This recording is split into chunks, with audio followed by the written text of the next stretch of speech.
Aujourd'hui, on va s'intéresser aux pièces internes moteurs. Pour pouvoir supporter des énormes puissances, évidemment, il va falloir changer leurs pièces. Donc on va voir un petit peu ensemble, du coup, quelles pièces on va choisir et surtout, quelles sont leurs fonctions. Bonjour à tous et bienvenue sur Madforge Motor.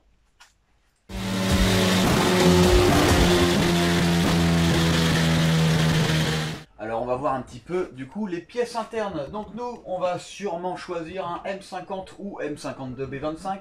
Alors pourquoi ce moteur? Parce que ce moteur, on m'a expliqué qu'en fait il était en fonte, contrairement au B28 qui est en aluminium. Du coup on va avoir d'énormes soucis si on commence à envoyer des grosses pressions. En plus de ça, le M50, M52B25, on trouve toutes les pièces internes modifiables. On va voir un petit peu du coup quelles sont les pièces indispensables pour pouvoir permettre à ce B25 d'origine qui doit faire dans les 190 à peu près, pour en avoir dans les 900 ou 1000. Qu'est-ce qui va être indispensable? Alors, pour commencer, on va commencer par le haut. Ici, il va nous falloir nos vis de culasse. Très important, il va falloir des vis de culasse à haute résistance, évidemment, parce que si vous commencez à balancer dans les 175 chevaux par bielle, donc en fait, vu qu'on en a 6, ça fait à peu près ça, et ben du coup, la culasse, si on a des vis d'origine, vu qu'elles sont extensibles en les serrant, et ben au bout d'un moment, ça va péter. En tout cas, il y a des risques. Voilà. Ensuite, on continue. On a le joint de culasse.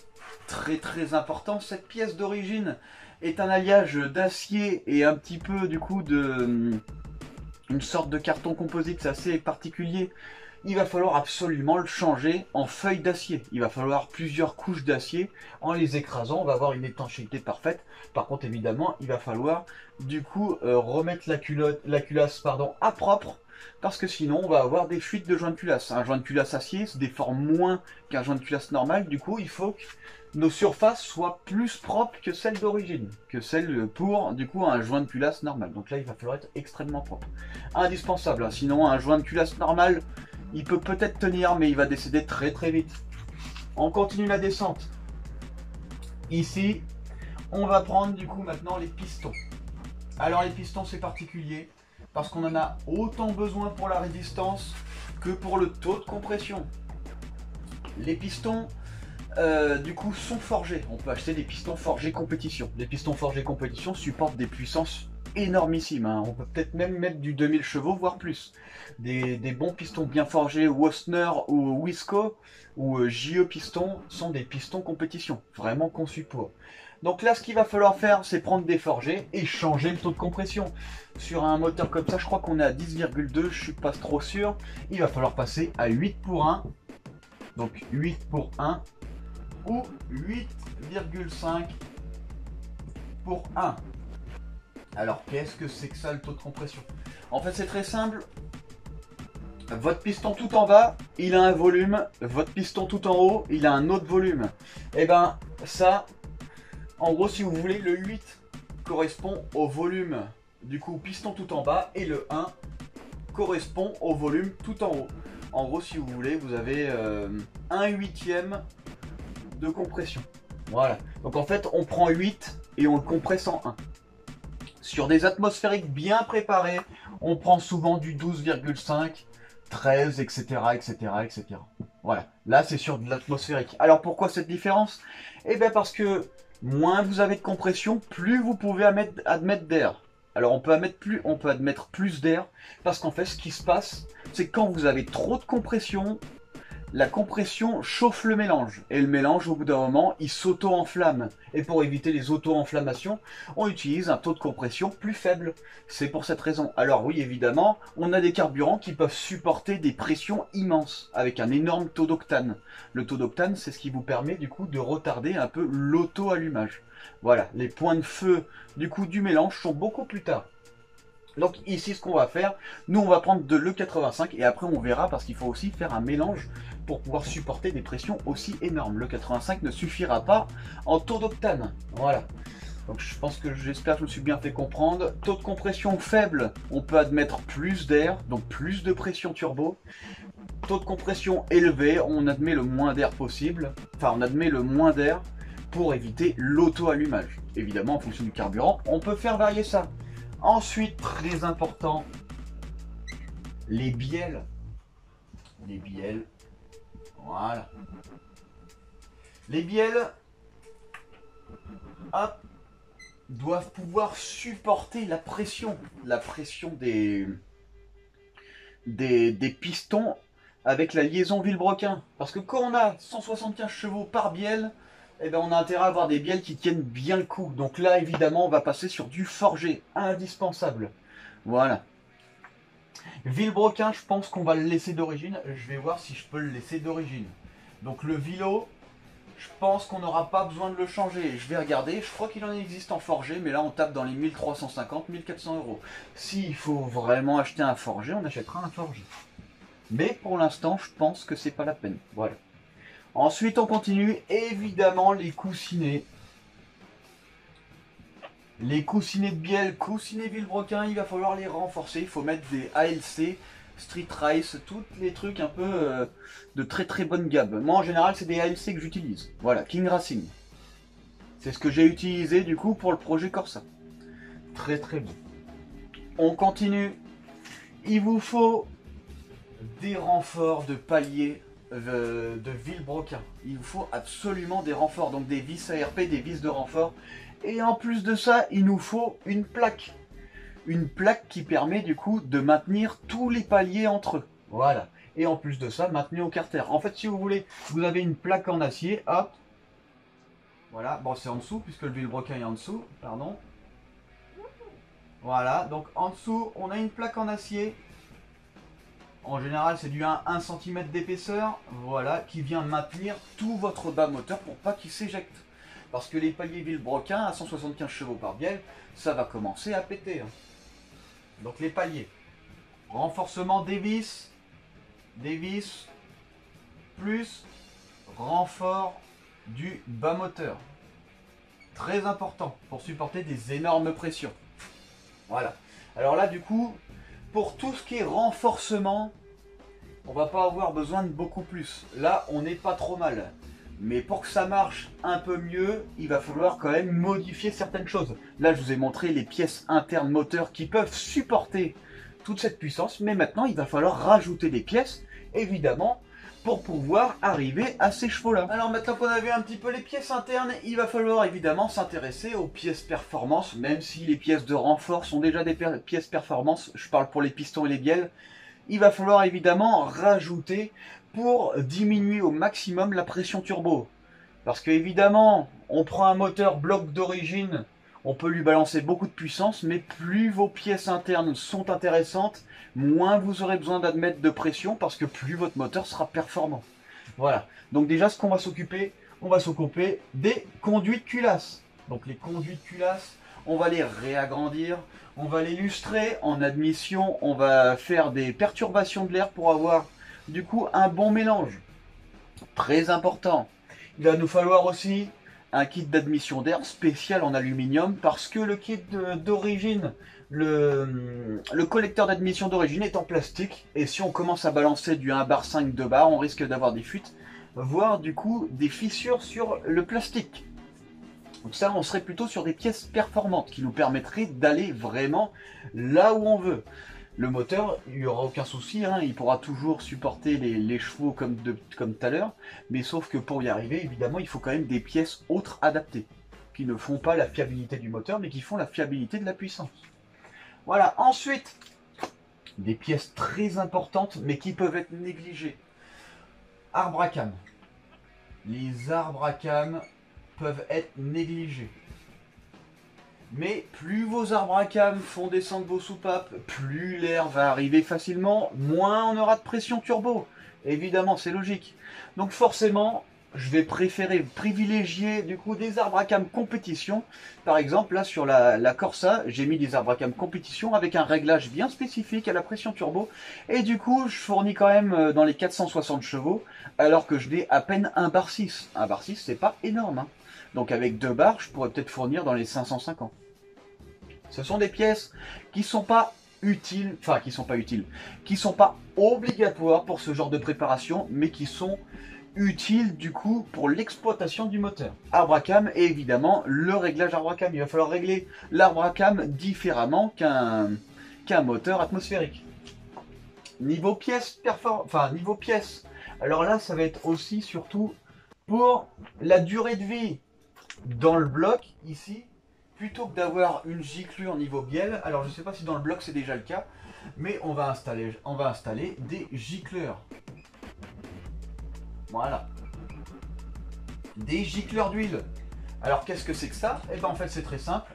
Vous avez votre piston, vous avez votre bielle, hop, là vous avez votre paroi moteur. Ici ce qui se passe la plupart du temps sur votre bielle, vous avez des petits trous là ou là, et l'huile vient hop rebondir et venir lubrifier le piston, mais surtout vient le refroidir. Donc forcément plus vous refroidissez votre piston, mieux sera votre moteur. Il va pouvoir encore plus emmagasiner sans avoir de soucis. Ce que j'ai fait sur la Corsa, c'est que j'ai installé au niveau des paliers ici des petits gicleurs qui proviennent de je crois que je les ai pris sur Porsche. Voilà. Donc ici en fait ils vont être constamment en giclage sous la tête du piston. Voilà. Du coup on aura une lubrification et un refroidissement supérieur à du coup la lubrification d'origine. Alors je ne sais pas si sur ce moteur on a déjà des gicleurs d'origine. Si on en a déjà, bah, tant mieux. Important, si on réinstalle des gicleurs, évidemment il faut penser à la pompe à huile. La pompe à huile, c'est très important. Votre pompe à huile, elle va faire toute la lubrification de votre moteur. Il va falloir aussi un radiateur d'huile et il va falloir aussi un thermostat d'huile.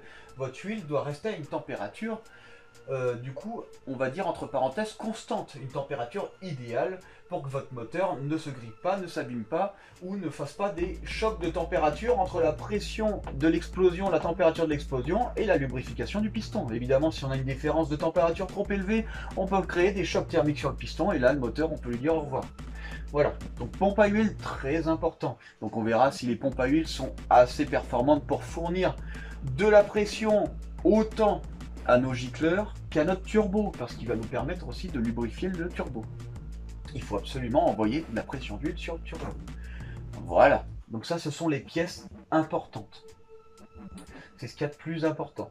Donc là notre moteur, normalement avec ça on ne devrait pas avoir beaucoup de soucis. Non, niveau côté turbo. Donc côté admission d'air, alors il faut faire attention, il y a des trucs auxquels il faut faire gaffe. Notre turbo là devrait être énorme. Pour avoir du coup du 900 à 1000 chevaux, il va nous falloir un énorme turbo. Donc là on a deux solutions, j'en avais déjà parlé.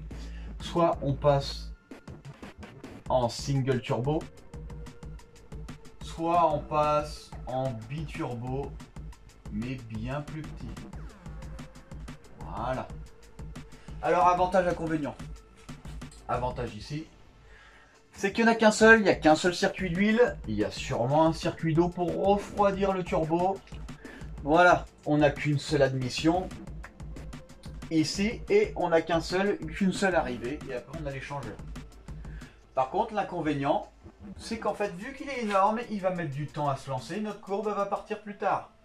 Ici, inconvénient, on va prendre en poids. On va prendre en poids, il va falloir faire un collecteur double, donc il va falloir mettre 3 cylindres sur un turbo, 3 cylindres sur l'autre turbo. Il va falloir faire une admission par turbo. Et après, la deuxième admission, il va falloir la mettre en commun. Voilà, pour arriver après à l'échangeur. Il y a plusieurs façons de le faire. Hein. Soit on met biturbo, non, il faut absolument mettre comme ça. Parce que le biturbo, comme on voit d'habitude, en fait c'est un tout petit turbo. Et après on a le gros turbo. Et en fait le petit turbo permet d'avoir des régimes ici. Voilà. Sauf que là, nous ce qu'on veut, c'est du biturbo, mais qui remplacerait le simple turbo. Donc au final, plutôt que d'avoir la courbe qu'on a là, notre courbe elle va partir plus tôt. Mais on aura la même chose au final. Donc tout ce qu'on va gagner, c'est ça. Gros avantage du biturbo, ici. Donc ça c'est un gros avantage, l'inconvénient c'est le poids. Et après il faudra aussi un double échappement. Donc il faudra 2 échappements indépendants. Bon après on peut faire les 2 échappements qui se rejoignent en un seul. Voilà, donc un turbo là et un turbo là. Et après avec le collecteur, 3 cylindres, 3 cylindres. Une admission, une admission. Voilà. C'est comme ça que je vais faire ça. Je pense que j'aimerais bien partir sur le biturbo, j'ai jamais essayé. Et puis ça pourrait être assez intéressant. Ça me permettrait du coup d'acheter 2 turbos plutôt qu'un. Mais surtout, le gros turbo, il coûte extrêmement cher. Si je peux réussir à acheter 2 turbos, mais plutôt petits, le problème c'est que je ne saurais pas si j'arriverai à compenser la pression maximale du gros turbo. Donc là, soit on tente de prendre en biturbo et on rajoute un peu de masse et on se complique un peu plus la vie, soit on se met en single turbo, on simplifie la vie, et c'est plus simple. Voilà, mais par contre, nos régimes, du coup, nos régimes de puissance seront trop hauts. Enfin, seront bien plus hauts qu'avec le biturbo. Voilà. Niveau admission, une fois qu'on a notre turbo, on a l'arrivée d'air, hop, voilà, et là il faut refroidir cet air. Alors il faut faire attention, parce que l'échangeur, en fonction de la taille, vous allez perdre en pression et vous allez perdre en réactivité turbo. Plus votre diamètre est gros, plus votre échangeur est gros, plus le turbo va mettre du temps à charger pour venir du coup mettre en pression toute la ligne. Il faut penser aussi à ça. Voilà, bon après nous on cherche surtout un rapport poids-puissance de 1 pour 1. Vous allez me dire, bon c'est pas trop grave. Mais ce qu'il y a c'est qu'une fois qu'on a changé de vitesse et que tout ça est déchargé, le temps que tout ça se recharge, même si on est encore à des hauts régimes, on va perdre du temps d'accélération. À ça il faut y penser. Voilà, donc en fait il faut prendre un échangeur pas trop gros non plus. Il faut prendre un diamètre de ligne pas trop gros, pour que du coup on n'ait pas trop de perte niveau pression turbo, niveau attente. Alors du coup, pour pouvoir augmenter la pression sans avoir d'auto-allumage, je pense qu'on va devoir utiliser du coup un réservoir d'eau méthanol. Donc il va falloir installer des injecteurs supplémentaires avec du coup un tableau de bord spécifique pour l'eau méthanol. Alors l'eau méthanol, ça permet du coup de refroidir complètement le système d'alimentation, le système de mélange air-carburant, et du coup de favoriser les explosions de notre mélange. En plus de ça, ça augmente entre parenthèses le taux d'octane, ce qui fait qu'on peut encore plus envoyer dedans. Voilà. Alors il y a une autre solution qui s'appelle aussi le NOS, que tout le monde connaît, nitro, voilà. Alors ce système-là, j'aime pas trop ce système-là parce qu'en fait, malheureusement, on envoie un gaz extrêmement frais. Mais extrêmement frais. On fait une détente de gaz dans d'une bouteille. Donc là, en fait, si vous voulez, ça gèle limite à l'intérieur. À l'intérieur, une fois que ça sort, ça gèle. Et en fait, on peut créer du coup des chocs thermiques. Et ça, en fait, j'ai pas envie de trop prendre le risque avec ça.